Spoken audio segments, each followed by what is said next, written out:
오늘 말씀의 제목은 승리의 조건이라고 하는 제목으로 여러분과 같이 은혜를 나누며 도전을 받고자 합니다.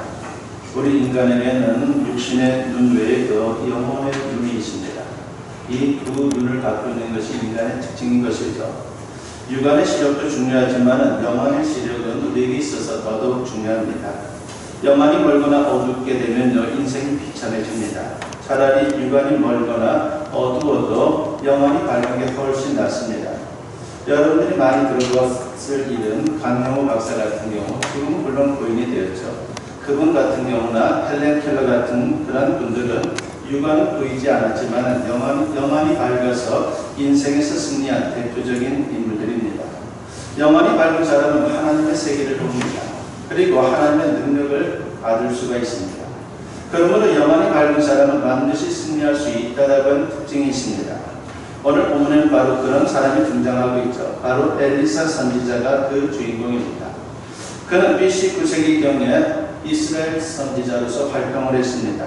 그 당시 북이스라엘 왕국 주변에는 아람이라고 하는 나라가 있었습니다. 아람은 고대 시리아를 말하는 겁니다. 당시 아람은 이스라엘을 정복하려고 호시탐탐 기회를 엿보고 있었습니다. 아람왕 군사를 은밀히 보내서 국지전을 일으키게 되었는데 아람의 도발은 번번이 실패로 돌아갔습니다. 그러니까 전쟁에 나가는 대로 그냥 지는 것이었습니다. 얼마나 속상했겠습니까? 이스라엘에는 엘리사가 버티고 있었기 때문입니다. 아람의 군사력이 아무리 강해도 엘리사 때문에 도무지 승리를 할 수가 없는 것입니다. 그러면 엘리사가 어떤 사람이기에 아람 군대보다 강했던 것입니까? 그는 영안이 열린 사람이었다는 것입니다. 그는 영안이 열려서 하나님의 세계를 환히 보았습니다. 그래서 하나님의 능력을 받을 수 있었고 승리할 수 있었던 것입니다. 그러면 영안이 열리면 어떤 능력을 받는 것입니까? 세 가지로 한번 생각해 보고자 합니다. 첫째는 영안이 열리게 되면 지혜의 사람이 된다고 말씀드릴 수가 있습니다. 반대로 영안이 어둡게 되면요, 멍청해집니다. 아람왕이 그랬습니다. 그는 군사를 풀어서 이스라엘 곳곳에 도발을 감행합니다. 그런데 어떻게 알았는지 그때마다 이스라엘이 대비를 잘하는 것입니다. 그러다 보니까 번번이 실패를 했습니다. 아람왕이 얼마나 약이 올랐겠습니까? 그래서 비상국무회의를 소집하게 됩니다. 오늘 본문 11절과 12절에 보니까 이러므로 아람왕의 마음이 불안하여 그 신복들을 불러 이르되 우리 중에 누가 이스라엘 왕과 내통하는 것을 내게 말하지 아니하느냐 하니 그 신복 중에 한 사람이 이르되 우리 주 왕이여 아니로소이다. 오직 이스라엘 선지자 엘리사가 왕이 침실에서 하신 말씀을 이스라엘 왕에게 고하나이다 하는지라 하고 있습니다. 아람의 왕이 신하들을 호통을 치는 겁니다. 전쟁에 나선을 지니까 신하들 탓으로 돌리는 것이죠. 그때 한 신하가 나섭니다. 수집된 정보에 의하면 엘리사 선지자가 모든 상황을 꿰뚫어 보고 있어서 우리가 질 수밖에 없다라고 보고를 했습니다. 심지어 왕의 침실에서 남은 은밀한 이야기까지도 다 파악하고 있다는 그런 얘기를 전하는 것입니다. 그러니까 도저히 당하면 재간이 없는 거죠.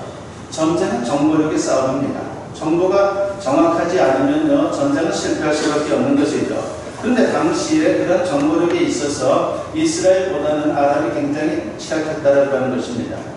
바로 이렇게 도저히 당해낼 수 없는 그런 상황의 아람, 그것이 어떻게 가능할 수 있었습니까? 엘리사가 그만큼 신령한 사람이다라고 하는 것을 말합니다. 마치 천리안처럼 멀리 내다보는 지혜를 갖고 있었습니다. 여러분, 선지자가 뭡니까? 우리가 한자를 풀이해보면 앞선자에 그리고 알지자입니다. 즉 이미 알고 있는 사람이 선지자인 것이죠. 선지자는 먼저 하나님의 계시를 받아서 백성들에게 그 계시의 말씀을 전달합니다.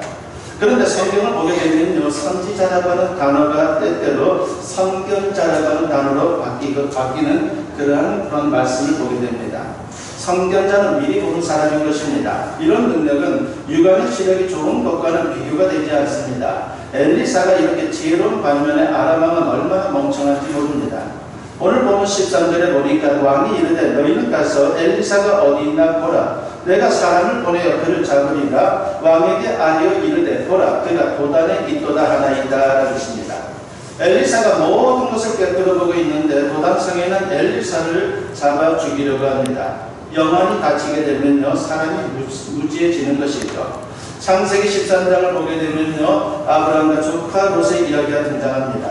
롯이 아브라함을 배신하고 떠납니다. 창세기 13장 10절과 그리고 14절 말씀에 보면은 이에 롯이 눈을 들어 요단 지역을 바라본즉 소알까지 온 땅에 물이 넉넉하니 여호와께서 소돔과 고모라를 멸하시기 전이었으므로 여호와의 동산 같고 애굽 땅과 같았더라. 롯이 아브라함을 떠난 후에 여호와께서 아브라함에게 이르시되 너는 눈을 들어 너 있는 곳에서 북쪽과 남쪽 그리고 동쪽과 서쪽을 바라보라고 하는 말씀이 나옵니다.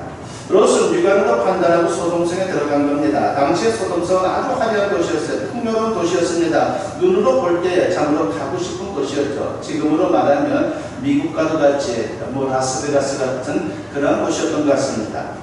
거기에 들어가면 잘 살 수 있을 것이다라고 생각이 들었습니다. 망할 줄도 모르고 바로 그런 생각을 가지고 그곳을 선택한 것입니다. 그러나 아브라함은 영안을 열어서 하나님이 축복하실 가나안 땅을 선택합니다. 그 후에 어떻게 됐습니까? 아브라함은 믿음의 조상으로 육신적으로나 영적으로 큰 축복을 받아서 인생 승리자가 되었습니다.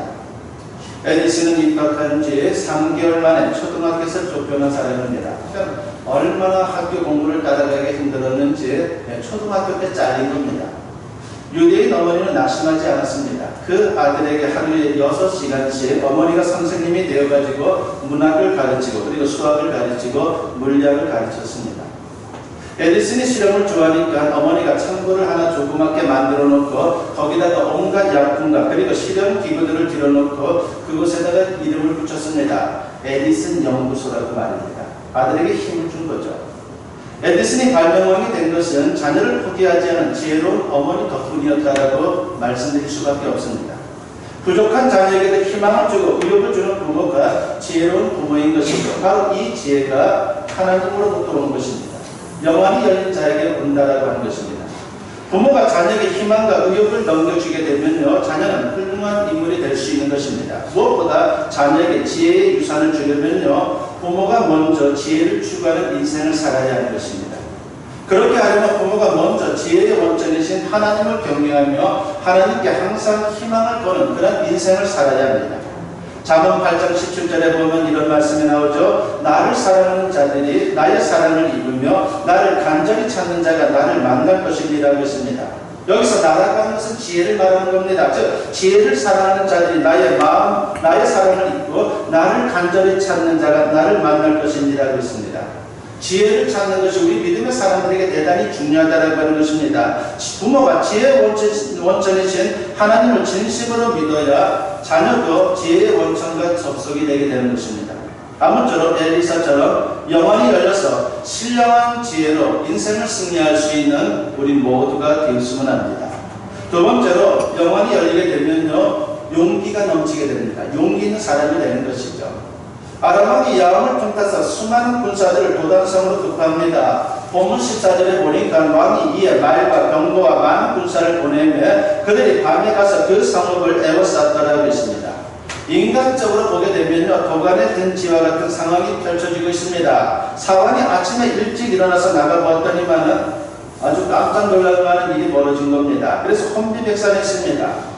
본문 15절에 보니까 하나님의 사람의 사환이 일찍이 일어나서 나가보니 군사와 말과 병거가 성읍을 에워쌌는지라. 그의 사환이 엘리사에게 말하되 내 주여 우리가 어찌하리까니 라고 했습니다. 영안이 열리지 않으면 인생의 고비마다 앞이 캄캄할 수밖에 없는 겁니다. 사환이 그랬습니다. 현실의 앞쪽뿐만 보이는 겁니다. 그래서 그는 절망하고 있습니다.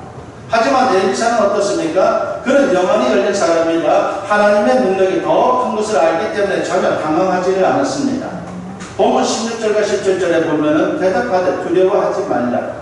우리와 함께한 자가 그들과 함께한 자보다 많으니라 하고 기도하여 이르되 여호와여 원하건대 그의 눈을 열어서 보게 하옵소서 하니 여호와께서 그 청년의 눈을 여심해 그가 보니 불말과 불병거가 산에 가득하여 엘리사를 불렀더라 하겠습니다. 영안이 열리면요, 이렇게 담대해지는 것입니다. 여기서 불말과 불병거는요, 성군 천사를 말하는 것입니다. 그들이 아람 군사들보다 더 많다라고 하는 것입니다. 엘리사가 바로 그것을 보고 있는 것입니다. 그러니까는 용기가 날 수밖에 없는 것이죠. 그렇습니다. 세상을 바라보게 되면요, 귀가 죽지만은 영안이 열려서 하나님을 바라보면요, 용기가 넘치는 그런 인생을 살아갈 수가 있습니다. 시편 121편 1절과 2절에 보면요, 내가 산을 향하여 눈을 들리라. 나의 도움이 어디서 올까? 나의 도움은 천지를 지으신 여호와에게서로다 라고 했습니다. 이 시는 이스라엘 백성들이 예루살렘 성전을 향해서 순례 여행을 하면서 부르는 노래입니다. 성전을 올라가면서 이 찬양을 불렀던 것이죠. 영안이 열려 창조주 하나님, 전능자 하나님을 바라보니까 새 힘이 넘치고 용기가 솟아났던 것입니다. 바로 이것이 우리에게 대단히 중요하다라고 하는 것을 강조하는 겁니다. 주님을 바라보는 것은 너무나도 소중한 것이죠. 3년을 우울증으로 고생하던 청년이 있었습니다. 그리고 그는 지독히도 가난했어요. 얼마나 기극적인 인생입니까? 젊은 사람이 3년 동안 우울증으로 고생을 하고 늘 자살만 생각하니까 너무나도 힘든 인생을 살고 있는 거죠. 거기다가 참 엎친 데 덮친 격으로 설상가상으로 너무나도 가난했습니다. 그는 한때는 기름때 찌든 작업복을 입고 기계를 고치는 공원으로 일을 했습니다. 그리고 기어카를 끌고 다니면서 사과를 팔았고, 그리고 산동네 판잣집을 돌아다니면서 사람들에게 양말을 팔기도 했습니다. 그런데 그런 그에게 소박한 꿈이 있었습니다. 처음에는 화가가 되는 것이었습니다. 그러나 아무도 그의 그림을 사주는 사람들이 없었어요. 그러나 그는 낙심하지 않았습니다. 그는 다시 그림 다음으로 좋아하는 글을 쓰기 시작합니다. 그림은 안 되는가 보다 생각해서 이제 글 쓰는 걸 좋아하니까 글을 쓰기 시작했죠. 야학원에서 학생들을 가르치며 7년에 걸쳐 글을 썼습니다. 만약 자신의 책이 출간이 되면 절반은 가난한 가정을 돕고 절반은 가난한 이웃들에게 선한 도움을 주고 싶다라고 주님 앞에 기도를 날마다 했습니다. 그는 온갖 뭉치를 들고 이 출판사 저 출판사를 다녔지만은 그의 글을 사주는 출판사는 아무도 없었습니다. 5번이나 거절을 당했지만 그는 낙심하지 않았습니다. 그가 낙심하지 않은 유일한 이유를 그는 하나님을 믿기 때문이다라고 그렇게 자신의 글에서 표현하고 있습니다. 그런데 그가 6번째 찾아간 출판사에서 그의 글을 출간하기로 결정을 합니다. 이렇게 해서 수많은 독자들을 올린 최고의 베스트셀러인 연탄길이 출간이 된 겁니다. 여러분들 읽어보신 분들도 있겠지만 얼마나 감동적인 책인지 모릅니다. 연탄길에는 그가 친히 그린 그림 31컷이 거기에 실려 있습니다. 졸지에 그는 베스트셀러 작가가 그리고 화가가 되었습니다.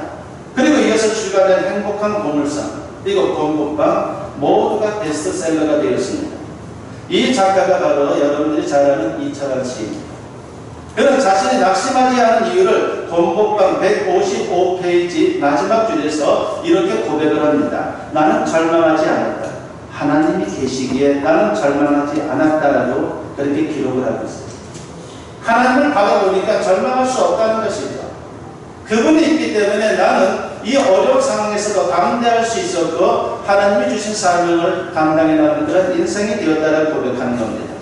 아무쪼록 힘든 현실에서도 여러분 절대로 낙심하지 마시고 끝까지 하나님을 바라보시기 바랍니다. 그래서 승리하는 우리 모두가 되었으면 합니다. 세 번째로 영안이 열린 사람은요 사랑으로 충만해지는 거예요.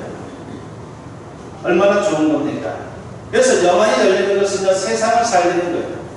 세상을 아름답게 만드는 겁니다. 사랑이 충만한 사람들이 많아진다면요 얼마나 좋은 세상이 되겠습니까? 도덕성을 보이했던 아람의 군사들이 어떻게 됐습니까? 오늘 우리가 읽지는 않았지만 18절 이하를 보게 되면요 엘리사가 기도로 승리합니다. 그가 기도하니까 아람 군사들의 눈이 멉니다. 멀쩡했던 눈이 보이질 않는 것이죠. 방향 감각이 없어집니다. 멀쩡하게 눈을 뜨고 살다가 눈이 갑자기 멀면 동서남북이 어딘지 어떻게 알 수 있겠습니까? 그래서 그가 이끄는 대로 따라가게 됩니다. 그가 기도하니까 아람 군사들이 다시 눈을 뜹니다. 눈을 떠서 보니까 그들이 있는 곳은 사마리아의 한 복판에 와 있는 것입니다. 사마리아는요 북이스라엘의 수도입니다. 요즘으로 말하면 서울에 있는 것이죠. 서울 한복판에 아람 군대들이 다 와 있는 것입니다. 그야말로 도간에 든 신세입니다. 그러자 그제 신이 난 이스라엘 왕이 나서게 되죠. 열왕기하 6장 21절과 22절에 보면은 이스라엘 왕이 그들을 보고 엘리사에게 이르되 내 아버지여 내가 치리이까 하니 대답하되 치지 마소서. 칼과 할로 사로잡은 자인들 어찌 치리이까. 떡과 물을 그들 앞에 두어 먹고 마시게 하고 그들의 주인에게로 돌려보내소서 하는지라 했습니다. 왕은 적군이니까 죽이고 싶었던 것이에요. 그런데 엘리사는 반대합니다. 그렇게 하지 말라고 말합니다. 엘리사는 그들을 살려주라고 말하죠. 그래서 거하게 대접해서 그들을 보내게 됩니다. 영안이 열린 사람은 바로 이렇다는 것입니다. 영적인 자신감. 그래서 용서하고 봐줄 수 있는 것입니다. 원수에게조차 사랑을 베풀 수 있습니다. 이게 진짜 큰 그릇인 것입니다. 열왕기하 6장 23절에 보면 왕이 위하여 음식을 많이 베풀고 그들이 먹고 마심에 놓아보내니 그들이 그들의 주인에게로 돌아갑니다. 이로부터 아람 군사의 부대가 다시는 이스라엘 땅에 들어오지 못하니라 했습니다. 엘리사가 사랑을 베풀어 그들을 돌려보냈더니 오히려 무서워서 그 이후에는 북이스라엘 쪽으로 얼씬거리지도 않았다는 것입니다. 이게 바로 진짜 승리인 것입니다. 사도행전 7장을 보게 되면요, 우리가 잘 아는 인물이 등장합니다. 바로 스데반 집사가 등장하죠. 바로 스데반 집사가 거기에 보니까 순교하는 장면에 소개가 되고 있습니다. 그는 공에서 돌에 맞아 피투성이가 된 채로 죽어갑니다. 그런데도 천사처럼 예수님처럼 죽어갑니다. 어떻게 이게 가능합니까? 영안이 열렸기 때문입니다. 사도행전 7장 55절로부터 60절에 보면요, 스데반이 성령 충만하여 하늘 우러러 주목하여 하나님의 영광과 및 예수께서 하나님 우편에 서신 것을 보고 말하되 보라 하늘이 열리고 인자가 하나님 우편에 서신 것을 보노라 한데 그들이 큰 소리를 지르며 귀를 막고 일제히 그에게 달려들어 성 밖으로 내치고 돌로 칠세 증인들이 옷을 벗어 사울이라 하는 청년의 발 앞에 둡니다. 그들이 돌로 스데반을 치니 스데반이 부르짖어 이르되 주 예수여 내 영혼을 받으시옵소서 하고 무릎을 꿇고 크게 불러 이르되 주여 이 죄를 그들에게 돌리지 마옵소서 이 말을 하고 자니라 하겠습니다. 그 현장에 누가 있었습니까? 여기 나와 있지만 사울이 있었어요. 그가 나중에 사도 바울이 되는 그런 인물입니다. 겉으로는 살기 등등했지만은 속으로는 영적인 충격을 받았을 겁니다. 아니 어떻게 예수님이 누구인데 이렇게 죽을 수 있단 말이에요. 예수님을 믿는 사람이 어떻게 이런 모습으로 죽을 수 있는가? 너무나도 여유롭게 사랑의 마음을 가지고 죽어가는 그 모습을 사울이 보면서 충격을 받았을 것입니다. 위대한 승리입니다. 그가 살아서 한 것보다 죽음으로 한 일이 더 많습니다. 이게 바로 예수님의 십자가 사랑의 능력인 것입니다. 아무쪼록 저와 여러분도 영안이 열려서 이런 사랑으로 승리하는 하나님의 사람들이 되었으면 합니다. 그렇다면 우리에게 가장 큰 축복은 무엇입니까? 오늘 말씀에서도 제가 강조드렸지만은 영안이 열리는 거예요. 영안이 열리는 것이 가장 큰 축복입니다. 그러면 어떻게 영안이 열립니까? 하는 게 없어요. 기도해야 합니다. 엘리사는 기도의 사람입니다. 그래서 영안이 열리고 능력의 사람이 된 것입니다. 기도함으로 자기도 영안이 열렸지만 남을 위해서 기도할 때도 그 사람도 영안이 열렸습니다. 바로 오늘 본문에 나와 있는 사환이 그랬습니다. 본문 17절 말씀해 보니까 기도하여 이르되 여호와여 원하건대 그의 눈을 열어서 보게 하옵소서 하니 여호와께서 그 청년의 눈을 여심해 그가 보니 불말과 불병거가 산에 가득하여 엘리사를 불렀다라고 했습니다. 사환의 눈이 열리자 두려움이 사라지고 담대해졌고 함께 승리의 그 자리에 서게 되었던 것입니다. 이게 바로 큰 축복이기에 사도 바울도 자신을 위해 성도들을 위해서 기도를 드렸습니다. 에베소서 1장 16절 말씀부터 19절에 보면 이런 말씀이 나오죠. 내가 기도할 때에 기억하며 너희로 말미암아 감사하기를 그치지 아니하고 우리 주 예수 그리스도의 하나님 영광의 아버지께서 지혜와 계시의 영을 너희에게 주사 하나님을 알게 하시고 너희 마음의 눈을 밝히사 그의 부르심의 소망이 무엇이며 성도 안에서 그 기업의 영광의 풍성함이 무엇이며 그의 힘의 위력으로 역사하심을 따라 믿는 우리에게 베푸신 능력의 지극히 크심이 어떠한 것을 너희로 알게 하시기를 구하노라고 했습니다. 자신도 그렇지만은 모든 믿음의 사람들의 영안이 열리기를 위해서 사도 바울이 기도를 한 겁니다. 그게 중요하기 때문입니다. 사도 바울은 성도들을 위해 오직 한 가지 영안이 열리기를 위해서 기도했습니다. 그도 영안이 열리는 게 얼마나 중요한지를 누구보다도 절실히 체험했기 때문입니다. 사도행전 9장을 보게 되면요, 그가 다메섹으로 예수 믿는 사람들을 핍박하고 체포하러 가는 장면이 나옵니다. 그러다가 가던 길에서 부활의 주님을 만나게 되죠. 그 충격으로 눈이 멀었습니다. 몇 날 며칠 식음을 전폐하고 식구하고 있는데 아나니아가 찾아옵니다. 그리고 바울에게 안수하고 기도합니다. 그러니까 어떻게 됐습니까? 사도행전 9장 18절에 보니까 즉시 사울의 눈에서 비늘 같은 것이 벗어져 다시 보게 된지라 일어나 세례를 받고라고 했습니다. 이것은 단지 육안만 다시 보게 된 것이 아닙니다. 그 순간에 그의 영안이 활짝 열렸다라고 하는 것을 보여주는 겁니다. 그러자 그는 너무나도 기뻐서 회개하고 예수님을 믿게 되었고 성령 충만한 인생이 되었습니다. 그리고 사람들에게 복음을 전하는 그런 인생, 조금 더 흔들림 없이 자신의 목숨을 내어더라도 복음을 전하는 것이 자신의 사명인 줄 알고 그 길을 힘차게 걸어갔다라고 하는 것입니다. 이렇게 해서 그가 위대한 사도가 된 것입니다. 우리가 인생을 승리하기 위해서 세상에 이런저런 조건들을 두루두루 갖추어야 되는 게 아닙니다. 가급적이면 많은 걸 갖추면 좋겠지만요, 그게 전부는 아니다라고 하는 것이죠. 한 가지만 똑바로 갖추면 됩니다. 그것만 갖추면 다른 건 그냥 자연스럽게 다 해결되는 거예요. 그것이 바로 영안이 열리는 겁니다. 그러면 성령 충만해지고 하나님의 능력으로 승리하는 인생을 살아갈 수가 있습니다. 이를 위해서 여러분 많이 기도하십시오. 아울러 가족들을 위해서, 이웃들을 위해, 민족을 위해 중보하며 많이 기도하십시오. 우리나라도 마찬가지로 영역이 국력인 것이에요. 좋은 미사일 많이 갖고 있다고 승리하는 게 아니에요. 좋은 탱크 많이 갖고 있다고 승리하는 게 아니에요. 영역 있는 하나님의 사람들이 있으면 승리하는 겁니다. 여러분, 제가 이스라엘 6.1 전쟁 얘기 말씀드리지 않았습니까? 그들의 무기는 보잘것없었어요. 인구도 적었어요.